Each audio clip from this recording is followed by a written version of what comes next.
it's Stephanie Vance, the Advocacy Guru here, and thank you so much for tuning in to our ALA Washington office What to Know Before You Go video for National Library Legislative Day.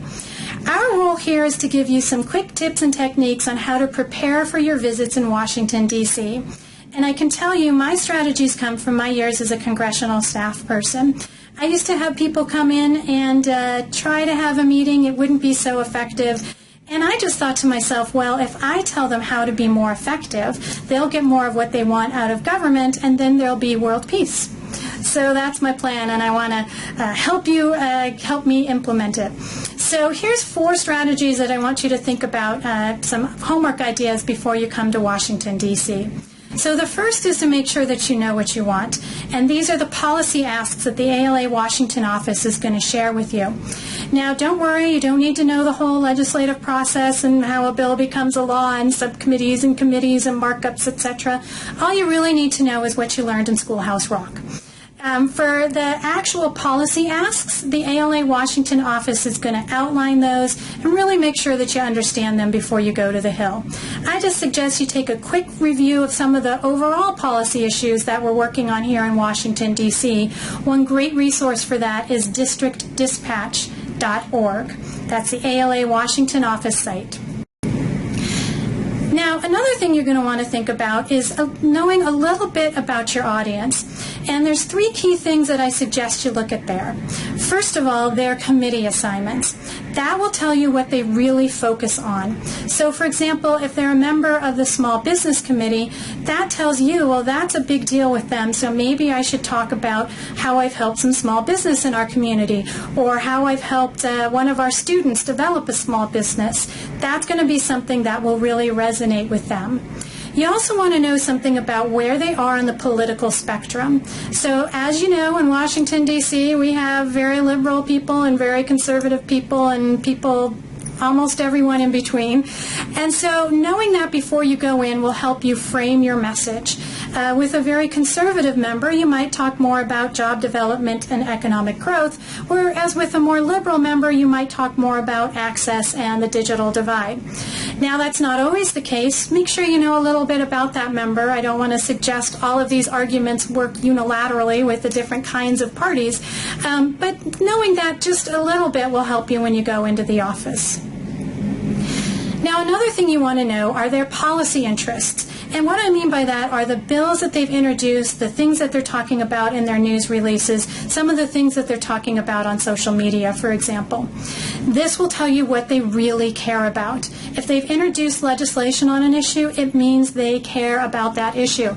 And so you should know a little bit about it as well. And see if you can find some ways to demonstrate to them, well, maybe you can help them on that policy issue. You are a library, after all. You do have some access to resources. So let them know that that's a possibility, and they may be far more likely to pay some more attention to your issues.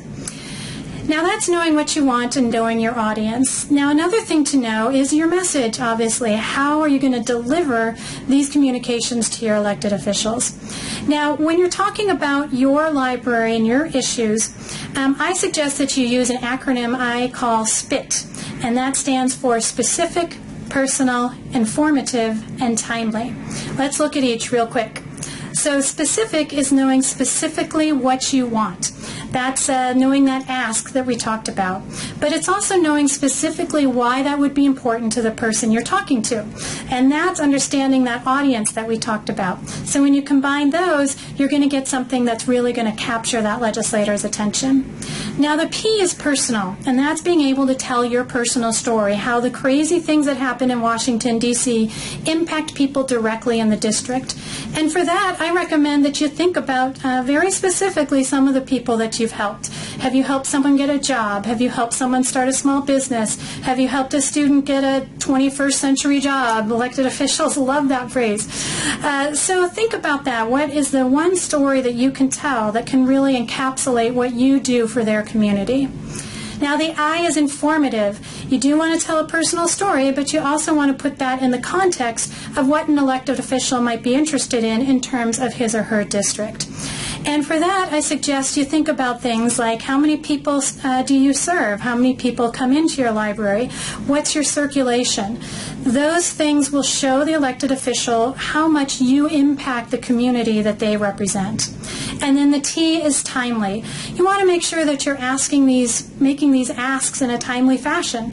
I will tell you that when I was a staff person, people would come in, they'd yell at my boss, they'd be very upset about something, and they hadn't talked to us beforehand. So he may have already taken a vote on something without really knowing how they felt. Now, the good news is for National Library Legislative Day, you are coming at the right time, so you've already met the timely for this FIT acronym. Now, we talked about knowing what you want, who you're talking to, how to talk to them, and now I want to touch on how to follow up. And basically what I mean by that is to have a plan before you walk in the door of whether you want the elected official to come visit you in the library, whether you want to have a town hall meeting, how you want to connect with their staff people in both DC and the district. And don't forget the district staff people. They are the eyes and ears of the elected official in the community. And speaking of staff, one quick point.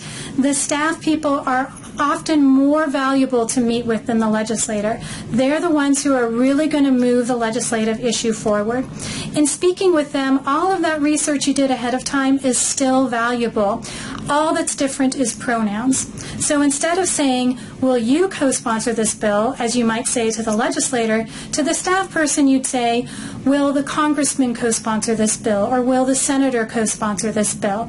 The staff people are sort of like appendages of the legislator, and they're going to be representing that person's views. So if you know that legislator's views, you're going to connect with the staff people as well. So don't forget those district staff when you're thinking about follow-up. Don't forget those DC staff when you're thinking about follow-up. Now, you may be thinking, that's all very well and good, Stephanie. I know you want me to know what I want, who I'm talking to, how to talk to them, and how to follow up. But how do I figure that out? Well, the good news is that I've got a video for you that shows you some of the websites, some of the magic gremlins in the computer that you can use to really do this research ahead of time. And you're librarians, I know you can do research. So take a look. Hopefully it's going to be useful, and thanks so much for enjoying this video.